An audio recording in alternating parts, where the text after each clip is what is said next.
Hi everyone. In this video, I will be giving a demonstration of two-way repeated measures ANOVA, where we have one between subjects factor and one within subjects factor. And for this demonstration, we'll be using SPSS version 29. The data that we're using is actually just fictional data that was created for the purpose of demonstrating two-way repeated measures ANOVA. So with this, though, I'll kind of give you a general scenario here. What we're going to be doing is testing whether individuals exposed to different psychotherapy treatments differ in how their anxiety levels change over the course of a brief 6-week intervention period. So we have measures of anxiety, or a measure of anxiety that was obtained prior to the onset of treatment. That's basically time 1. During treatment, basically mid-treatment, that's time 2. And then immediately following the last session, which is time 3, or we will be referring also to measurement occasion if throughout this talk. So the elapsed time between the adjacent measurement occasions, we're going to assume is approximately 2 weeks. So in our data set, you can see a subset of it below. The between subjects factor is treatment group, which is coded 1 for waitlist control, 2 for treatment A, and 3 for treatment B. And then the anxiety variables, you'll see it's ANX dot T1. That's the measurement of anxiety at time 1. Then we have measurement of anxiety at time 2, and then at time 3. And just keep in mind that we're using the same measure of anxiety across those 3 time points. So the same individuals in these 2 treatment groups are being measured using the same anxiety scale across time. So kind of to summarize, the results of our repeated measures ANOVA is going to help us address the question, do individuals enrolled in the 3 treatment conditions exhibit differences in how they change over time with respect to anxiety? And we can, essentially, we're going to be testing out an interaction between time and treatment, basically that interaction effect on anxiety. And so if we find a significant interaction, then that would lend support for the idea that there is differential change between groups. So now what I'm going to do is just kind of briefly open up SPSS and walk you through how to specify your model and set up your options and so forth, and run the analysis. Okay, so here we are in SPSS, and you can see our between subjects factors treatment group. You can see we've got our 3 groups there, and then there's actually a few extra variables in here, but these are the anxiety variables, and so this anxiety is basically the repeated measure. It was measured across those 3 time points. And so what we'll do is we're going to go up to analyze, we'll go down to general linear model, and then go down to repeated measures. So when we click on this, you'll see first off, it says within subject factor name. So basically, you just give your within subjects factor a name. And so I'm going to call it occasion. Okay, and so the term within subjects factor, you might also hear it referred to as a repeated factor. And so I'm giving it a name, occasion. I'll just call it occasion. And then the number of levels, the number of measurement occasions is 3 for our analysis. So I'll click add here. And so now we've got that added. Down below, you'll see it says measure name. So this is basically the name of your repeated measure, which we'll just call anxiety. So we can type that in down here and press the add button and then click on define, and then this menu will open up right here. And so you'll see it says within subjects variable or variables, and you'll see by occasion anxiety 1, 2, and 3. So I have to select those variables that appear in the data set, because right now it's just referencing the repeated factor, which is the levels of the repeated factor, which is 1, 2, or 3, and then we've got the repeated measure of anxiety. So we actually need to identify our variables that contain our repeated measurements on anxiety. So I'm going to click on these and move them over to the within subjects variables box. Next, I need to specify the between subjects factor. So that's going to be treatment group. So I'm going to click down here for a treatment group. And the next thing is just to kind of go through and select options and so forth. So I'm going to go under options, and I'll go ahead and select descriptive stats estimates of effect size, there's power, and homogeneity tests. The reason why homogeneity tests would be included in this is because now we have a between subjects factor, and one piece of our output is actually going to be multivariate test results, and there's actually an assumption associated with that, which would require these tests as well. So click on continue right here. Under EM means, this is estimated marginal means, and I will highlight all of these right here and move them over to the display means box. Now, in terms of possible follow-up tests, one of the things, if we find a statistically significant interaction, we're going to want to unpack that interaction to describe kind of the nature of what's going on, between the groups, and kind of actually making comparisons between the two groups. It's not really a formal comparison, but a lot of times what researchers will do is they'll follow up a significant interaction with tests of simple main effects. And so what that could entail then is looking at differences, maybe perhaps pairwise differences in anxiety between measurement occasions within the different treatment groups, and then seeing if there's a differential pattern in terms of those differences between the groups. And that aspect is a little bit more informal, but nevertheless, that's one thing that we could do. Another option might be to look at mean differences between the groups within measurement occasions. So that's another possibility as a way of kind of following up. So what we'll do is we'll click on compare main effects, and we'll also compare simple main effects. We'll also go ahead and click on compare main effects. And then down below, you'll see there's this little confidence interval adjustment. Basically you have the option of, not having any type of adjustment for multiple tests that are being carried out. So keep in mind, one effect of carrying out multiple tests is an inflation in the type 1 error rate. So the probability of committing a type 1 error across a set of tests will be greater than the probability of committing a type 1 error for a given test. So if you leave it as LSD or set to none, basically there's no adjustment that's made. You have two options. You've got Bonferroni and SIDAC procedure right here. I'm going to go ahead and select Bonferroni in this particular demonstration. So we'll click on continue. Another thing I'll show you, if you click on post hoc right here, you do have an option for testing mean differences between groups in anxiety. This is actually not going to be something of any huge importance or huge interest, but I'll go ahead and click on this just for you to see it show up in the output, and I'll just kind of leave it there. So you can request Tukey's post hoc tests to test for differences between groups on anxiety. So I'll click on continue right now, and then under plots, we'll generate a couple of profile plots. And think of it this way, that the tests themselves allow us to kind of test whether there may be an interaction effect going on. The simple effects test helps us to kind of better probe and unpack the nature of what's going on if there is an interaction. But then plots are oftentimes really useful for describing what's going on in an interaction as well. So that's where we're going to click on profile plots.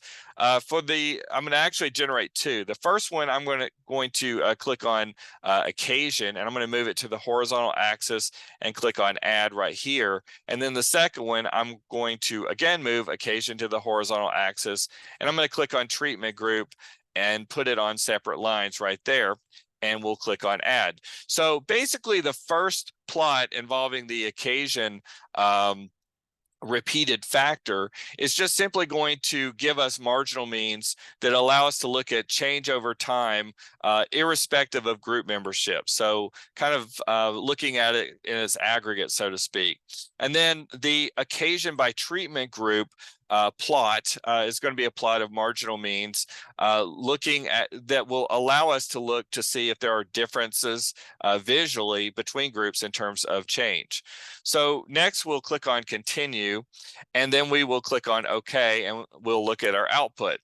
So as we scroll down, you'll see I have a table of descriptive statistics, and in that table you'll see you've got the different cells contain information about means and standard deviations and sample sizes for each of the groups at each of the different measurement occasions. So that's just kind of an overview of the descriptive statistics. And what we'll do is just kind of scroll down a little bit further, and then you'll see that we've got multivariate tests that are given, as well as this boxes test. So keep in mind that when you are performing repeated measures ANOVA, there's actually two possible sets of results that you could consult when you are testing for the main effect, in this case, of time or occasion, as well as the interaction between time and occasion. One set of results comes in the form of multivariate tests. The second set of results come in the form of univariate tests. And it's really kind of up to you to decide which you would prefer.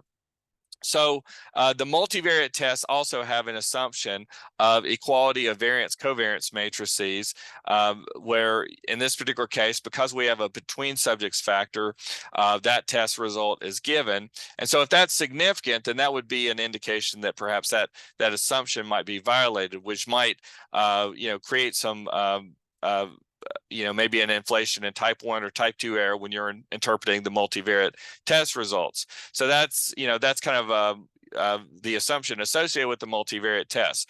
But basically with these test results, all we need to do is, if you were going to go this route in terms of interpreting the main effect of time or measurement occasion on anxiety scores, down here in the multivariate test table, we've got, we'll just kind of stick with a fairly conventional Wilks lambda. So you'll see that we've got, an F value right here. Here's the Wilks lambda value, by the way.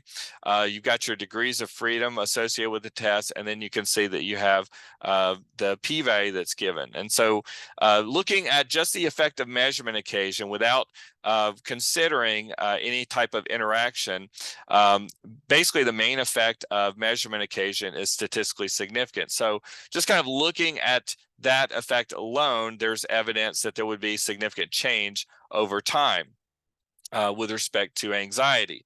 You'll also see too, looking at our output, there's a little column here for partial eta squareds, which are basically effect size measures. From a conventional standpoint, if we want to use some of Cohen's conventions, we might use a 0.01 to denote a small effect, 0.06 for medium effect, 0.14 for a large effect. So if we look at just the main effect right here, you can see that that would be described as really a large effect if we're using Cohen's conventions. So now we've already, at this point, we've seen that there are differences by measurement occasion, but the real question that we came into this whole analysis with is, are there differences between treatment groups in terms of change over time, or in terms of the changes in the means? So that's where the test of the interaction becomes particularly important. So if we look down here, you'll see that we've got occasion by group. And you'll see we've got Wilks lambda here, we've got an F value. Again, there's our degrees of freedom for our analysis, and you can see that that interaction effect is statistically significant. So you could think about it as, with this interaction, what that really does is it conditions how we talk about the effect of time or measurement occasion on anxiety scores. Because really what this is saying is that, the means on anxiety are not the same across groups in terms of their respective changes, so to speak. So as we're looking at this, we have statistical significance, and you can see that there is there would be considered to be a large effect in this particular case. So let me just reiterate, this test up here is a test of the main effect of measurement occasion on anxiety scores. And then down here, we've got the interaction between measurement occasion and treatment group. And so if that interaction is statistically significant, then that lends support for the claim that there's a differential change in anxiety levels between the treatment groups. So if we scroll down a little bit further, you'll see that we get our tests of basically our univariate tests. So those are contained in this table of tests of within subjects effects. So you'll notice that there are several different tests that are provided. The main univariate repeated measures ANOVA results assume a condition that is referred to as sphericity. And that's actually kind of a tricky thing to try to explain, but basically it has to do with if I was to compute new variables in my data set that were differences between the time 1 and time 2 measurement, time 1 and time 3, and time 2 and time 3 measurements, essentially what we would assume is that the variances of those difference variables, those would be equal, and then also the covariances involving those variables would be equivalent as well. And in fact, let me just kind of clarify that a little bit more. When I talk about the covariances, basically they would all be 0. So if you go back and you read James Stevens' discussion of this condition, essentially what you would have is a variance covariance matrix of the difference scores that are essentially an identity matrix. So at any rate, as we're looking at our output here, you'll notice that above we've got Mountshey's test of sphericity. So there's a test of that condition that is provided in our output up here, and you'll see that we have a little p-value that's given right here. And you're essentially carrying out this test. If the p-value is, say, less than 0.05, the conventional 0.05, then in that particular case, you would reject the null, and the null is sphericity. So in that case, that would signal a violation of that assumption. If if this test result is not statistically significant, then in that particular case, that would signal that the assumption appears to be met. So that's in this particular case, our p-value is 0.1, which would suggest that the assumption is met. Now, keep in mind, though, that this particular test is actually pretty flawed in several respects. I won't go into all the details on that, but it's also recommended that when you are looking at sphericity, that you also consult these epsilon values over here. And in a nutshell, epsilon is an indicator of the degree to which the sphericity appears to be met. And so the closer you are to 1 for these values, the better. So you have 3 different epsilon values that are given. You've got them for Greenhouse-Geiser right here, Huenfeld right here. There's also a lower bound, but most of the time folks don't really spend any time with that. So with these values right here, you can see both of these are quite high and very near 1. So that would also be perhaps a signal that the sphericity assumption is a reasonable assumption for carrying out our tests. So if we look down below in this little test of within subjects effects, again, these are univariate tests. You've got a sphericity assumed test right here. This is the standard repeated measures ANOVA. So you'll see that we've got our F value that's given right here. We've got our p value that's given right here, and you can see that this particular test right here, this is the test of the main effect for measurement occasion, or time, if you will. And so you can see that we have statistical significance for this particular test result. And if we look at the partial eta squared value that's given right here, you can see that would signal clearly a large main effect. You'll also see that down below we've got the occasion by treatment group interaction that's given, and for the standard sphericity assumed test, you can see again there's our F result, our F value, and then we have our significance test right here, and there's our partial eta squared value. And so these results right here are further signaling that there is an interaction that's taking place between measurement occasion and treatment group. And that's essentially telling us that the differences on the repeated measure over time themselves differ across treatment group.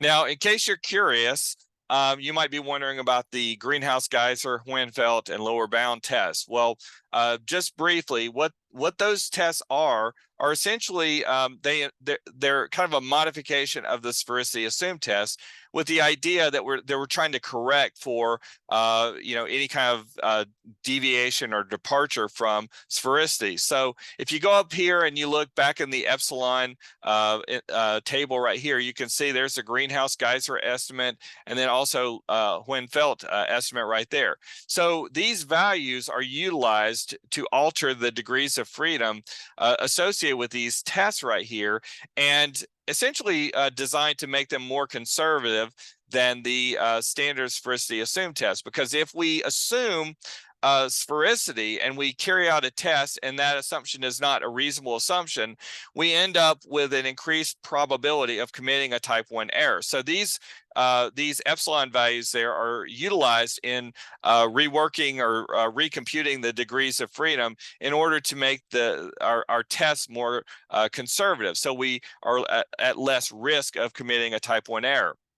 So these test results down here, you've got greenhouse Geyser, which is a correction based on our greenhouse Geyser estimate right here, and then we have Huynh-Felt, which is based on that correction is based on this epsilon value here, and the same would go down here for these two tests as well. So, which test you use really depends, heavily on what you assume with respect to sphericity. But if you have some reason to believe that there is a violation of sphericity, then sticking with that sphericity assumed test can be problematic, and so and you might be risking an inflation in type 1 error. And so that's why you might also, you could consider the greenhouse Geyser and Huynh-Felt options.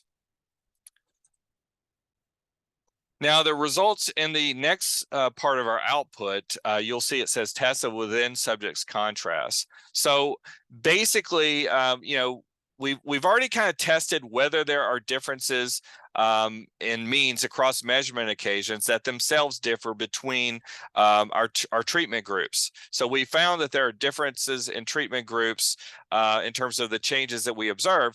Now, if we want to kind of unpack those changes and describe those changes, perhaps in terms of, maybe a linear functional relationship between time or measurement occasion and anxiety, or maybe a quadratic functional relationship, we can examine that possibility using these tests of within subjects contrast. This is basically using polynomial contrast in order to carry out these tests.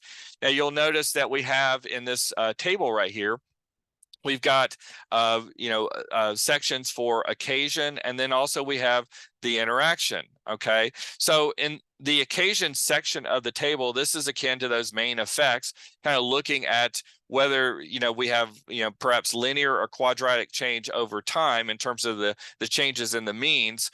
And if we just had that alone, what we could basically look at are these F tests that are given, and what we would do is we would take kind of the higher order component of a given trend, and if that is statistically significant. So for instance, let's just kind of ignore that second row altogether right now. If we only had this first row of information, or these first two rows of information, you'll see that we've got a linear trend that's component that's specified and a quadratic trend component that is specified. And so you'll see that the F test for the linear component is significant, but you'll also see that in here, you also have that quadratic component that is statistically significant. And that actually kind of takes precedence, because what that tells us then is that what we have is kind of a curvilinear change in means over the three measurement occasions. So with that, we actually kind of adopt the assumption that the change is following a quadratic trajectory as opposed to a linear trajectory, because a linear trajectory means that the change between measurement occasions remains constant, whereas with a quadratic trajectory, what that would mean is that the changes between measurement occasions is itself changing.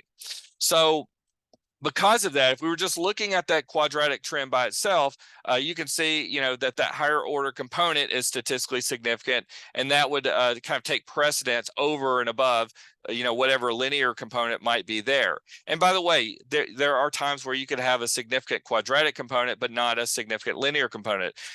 you still reason it out from the same perspective I've just been talking through. Now, with that said, we have in our table this other element as well, and that element is the interaction between measurement occasion, and treatment group. So in this particular case, these are tests of those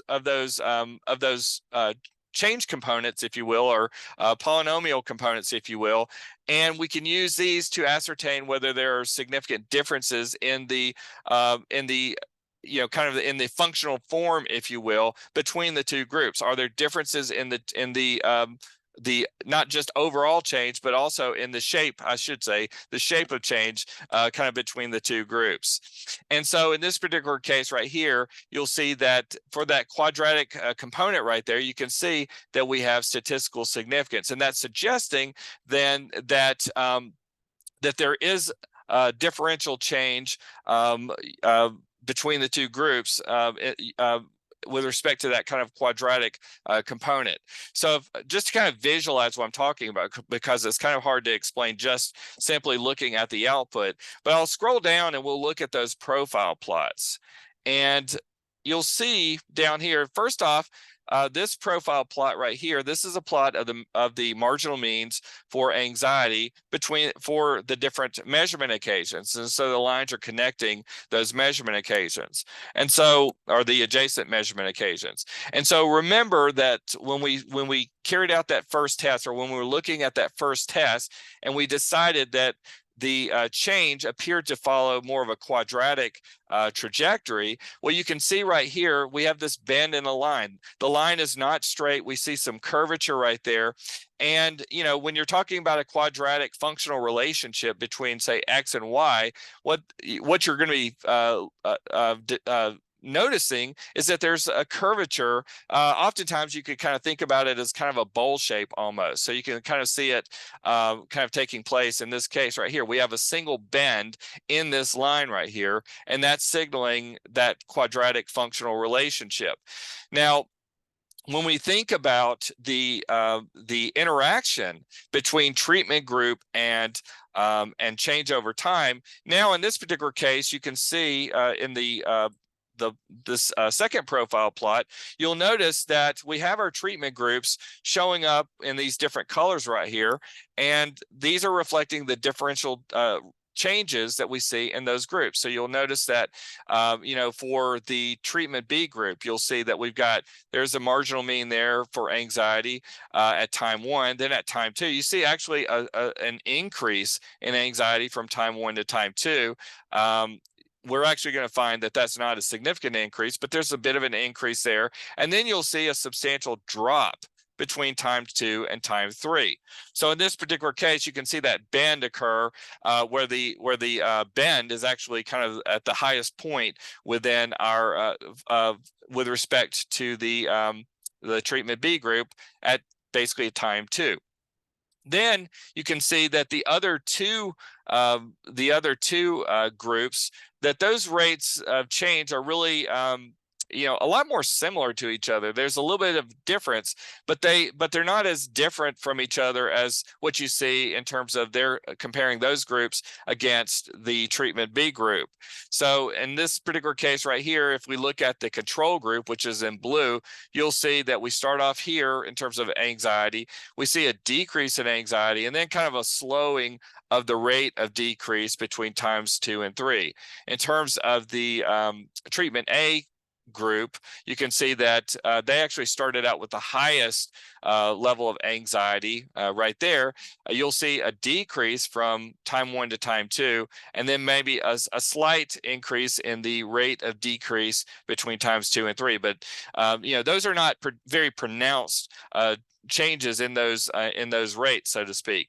So that's kind of a visualization of what we're getting at. And so again, when we go back and we look at those tests, you can see, if I can find it.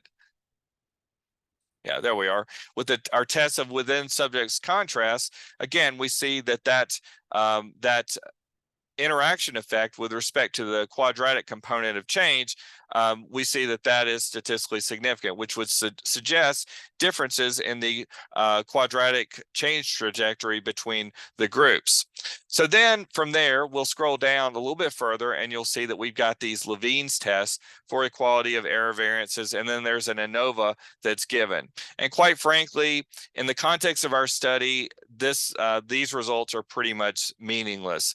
If you look at the tests of between subjects effects, basically think about it this way. If I take time 1, time 2, time 3 measures of anxiety and I average those out, so I average the means across time point, and essentially I'm computing the average of the means in each of the groups, and then I do a comparison between those two groups. Then that's literally what is happening. And so this is basically a comparison of the average anxiety, if you will, across time between the two groups. And so basically that doesn't tell us a whole lot. You'll notice down here that we've got treatment group as our independent variable, and you'll see that we see a significant difference in anxiety or average anxiety levels between the two groups. But that's about all that we can really say at this point. There's not anything really substantially useful in terms of addressing our main research question. So then when we scroll down a little bit further, you'll see that we've got tables of estimated marginal means.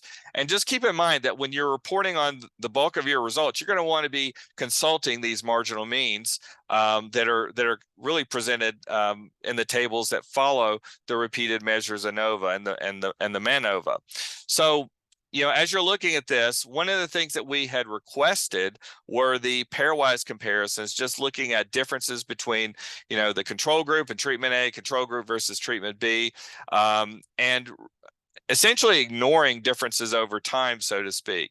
So in that particular case, when we requested this, you'll notice that our output contains treatment by group. All right, our treatment group differences, I should say. And so here we've got our estimates. So these are marginal means for the control group for anxiety, for treatment, and for A and treatment B. And so with our pairwise comparisons right here, you can see that we've got this column that contains mean differences. So the I group is given over here, the J group is given here. So basically, we can take the mean for the control group, which let me kind of go up here and clean this up just a bit. If I take the mean for the control group and I subtract the mean for treatment A, that's what gets us this difference right here. And you can see that that difference is statistically significant. If I compare control versus treatment B, I'm basically taking this group and mean, subtracting this group mean right here. That gets us 3.562. And you can see that the control group mean is higher than the mean for the treatment B group by about 3.56 points. And you can see that that difference is statistically significant. And then we have, treatment A versus treatment B. The remaining comparisons in here, by the way, are just reiterations of the previous comparisons. So there's not any need to go through every one of these. But in this particular case, then we've got a comparison between the treatment A group and the treatment B group. So if I take the mean for A and subtract the mean for B, I get a difference of 6.313. So that's the mean difference, and that difference is statistically significant. So those are the comparisons that are being made in this part of our output, and that may be of interest to you. But where things really get most interesting is really involves looking at those simple effects tests.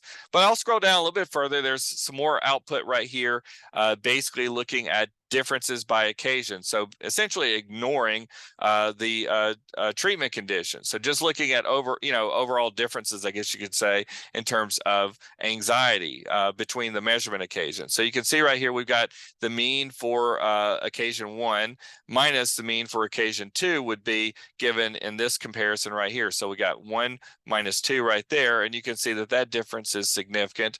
When we take 1 versus 3 right here, you can see that the mean for anxiety is about 6.897 points higher at time 1 than at time 3, and you can see that difference is significant. And then we've got the comparison between times 2 and 3 right here. So essentially taking making a comparison between these two means right over here. So there it is right there. So we would just take that's the mean difference. So you can see at time 2, the mean is higher than at time 3, and that difference is statistically significant. So those are just some of the basic comparisons that are given right there. But when we scroll down a little bit further, now we get into those simple effects, or areas where we can talk about the simple effects and better kind of unpack what seems to be going on in terms of the interaction. So at this point, you'll see that we've got this table of estimates. And so you'll notice that we've got treatment group and occasion right here. Here are the marginal means, standard errors and confidence intervals, and so forth. So the table below contained those simple effects tests, and that table is involving means from the table above. So if you look, you'll see over here, we've got measurement occasion. You'll notice this time 1, time 2, and time 3. And then we've got treatment group. We've got, an I group minus J group right here. So we've got, first off, at time 1, we've got control versus treatment A. And that's just basically computed by taking the mean for treatment for the control group at time 1, subtracting the mean for treatment A at time 1, which gets us a mean difference of negative 1.5. And you can see that that difference is not statistically significant. Then you'll notice that we've got control versus treatment B. So in this case right here, we would have the control group right here, that mean of a 100 minus 94 right here. Let's say, oh, excuse me, wrong one. It's easy to do when you are going through so many tables. Okay, so then we've got the control group mean, which is 100, and subtracting the treatment mean for our treatment B mean of 96.03. So if I take that difference right there, you can see that we have a difference of 3.97. And so the mean for the anxiety group at time 1 is about 3.97 points higher than the mean for treatment B at time 1. And that difference is statistically significant. Then when we look at the comparison between treatment A versus treatment B, so in this particular case, we would be taking the mean for A, which is 101.5, and subtracting the mean for B of 96.03.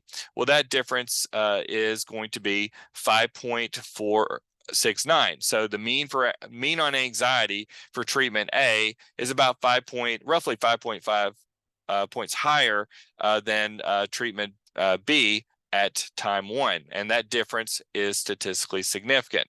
So then if we look at time 2, we've got, again, control versus A right here, and you can see that the difference is negative, indicating that anxiety scores at time 2 for the control group is actually less than those associated with treatment A, and that difference being significant. Then control versus treatment B, we have a negative difference here as well.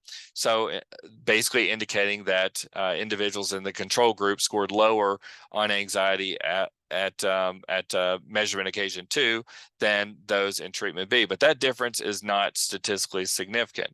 Then when we look at the treatment A versus treatment B, so there's treatment A versus treatment B.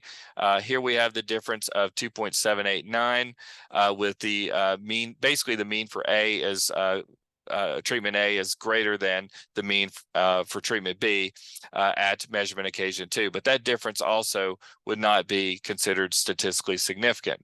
So then if we scroll down a little bit further, you can see that with respect to the third measurement occasion, we have the, again, control versus treatment A. You can see that we have a negative difference right here, and that difference is statistically significant.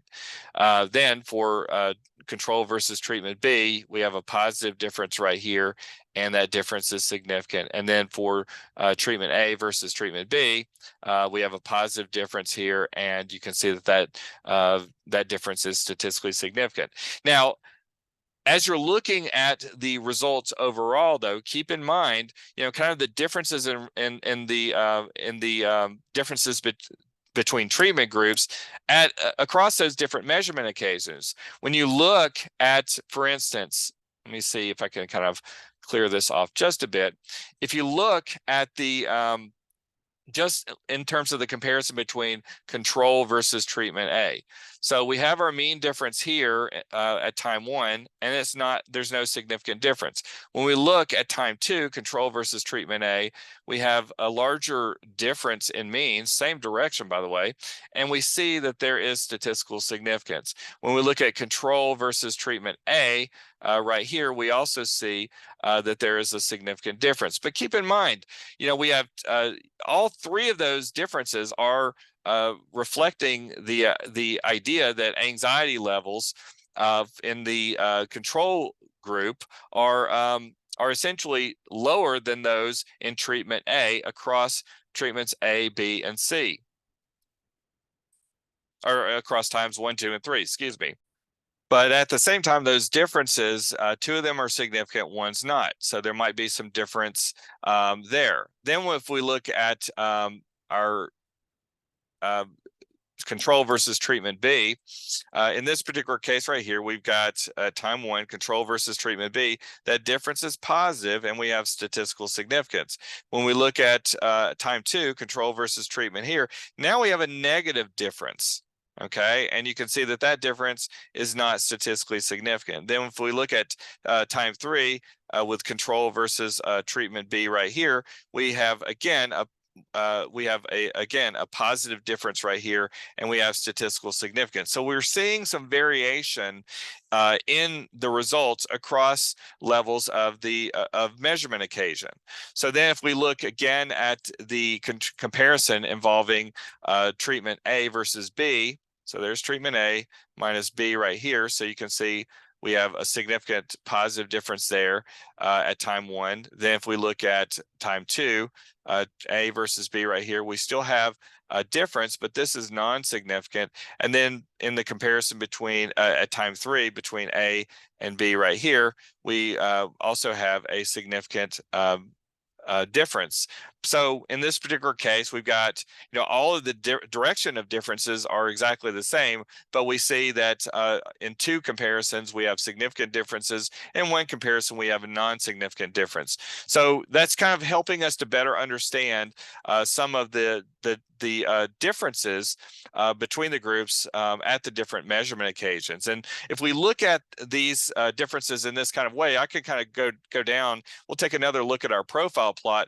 What we were doing was looking at those differences in the following way. We were essentially making comparisons involving means kind of in this way right here. We were making these types of comparisons. Okay, so that's the way to think about that.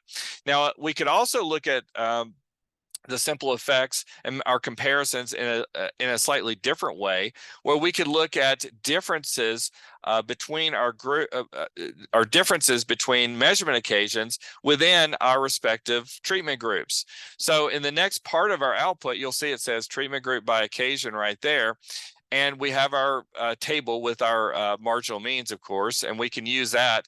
We'll just kind of reference that as we go through. But you'll notice that we've got pairwise comparisons, and now we've got treatment group. There's control, treatment A, and treatment B. So in this case right here, we've got the I category is basically given right here. The J is given right here. So the mean difference is I minus J in terms of those marginal means. So time 1 measurement for anxiety minus time 2 measurement for anxiety, that's involving essentially within the control group, these 2 means right here. So the difference, if we just take the 100 minus 96, that gets us a mean difference of 4, and you can see that there is a significant difference given. Then if we take 1 versus 3, well, in that case, we're taking this group and subtracting the mean for this group right here. So that difference is 6 that's given right here, and that difference is statistically significant. When we compare 2 versus 3, we're comparing this group mean and this group, or this time mean and this time mean right here.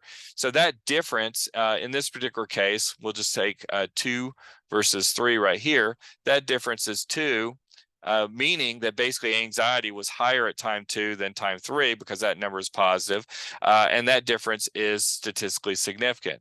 If we look at the treatment A comparisons, time 1 versus time 2 right here, in this case right here, if I take the difference in means right there, that positive difference that we see right here is just indicating that for treatment A, the mean anxiety score at time 1 is higher than the mean for time 2, and you can see that that difference though is not significant. When we look at 1 versus 3 right here, you can see that we have a positive difference, and you can see that we have statistical significance. So basically, in the treatment A group, the mean level of anxiety at time 1 is about 4.7 points higher than the mean level at time 3. And then if we compare the time 2 versus versus time 3, excuse me, then in that particular case, we're just involving these two means right here. And in this particular case, you can see we have a positive value. So the time 2 mean in treatment A is higher than the time 3 mean for treatment A, and that difference is statistically significant. So then when we look at the treatment B comparisons, you can see the time 1 mean is 96.03, time 2 mean is 97.204. So if I take the former mean, subtract the latter mean, you can see that's what's going to produce that negative difference that you see right here. And that is not statistically significant. If I compare, that was basically 1 versus 2. 1 versus 3, in this case, we're going to take our first mean, subtract our time 1 mean, subtract the time 3 mean. So we have a positive difference here. So the mean at time 1 is greater than the mean at time 3 for treatment group B, and that difference is statistically significant. Then if I take 2 versus 3, the mean at time 2 was greater than the mean at time 3. So that difference right here, we'll see right here is positive, and you can see that we have statistical significance. So you can see right here that the same comparisons involving time 1 versus 2, time 1 versus 3, time 2 versus 3, that there are some differences in those mean differences between the different treatment groups. So that's further kind of providing indication that maybe there's some interaction that's taking place.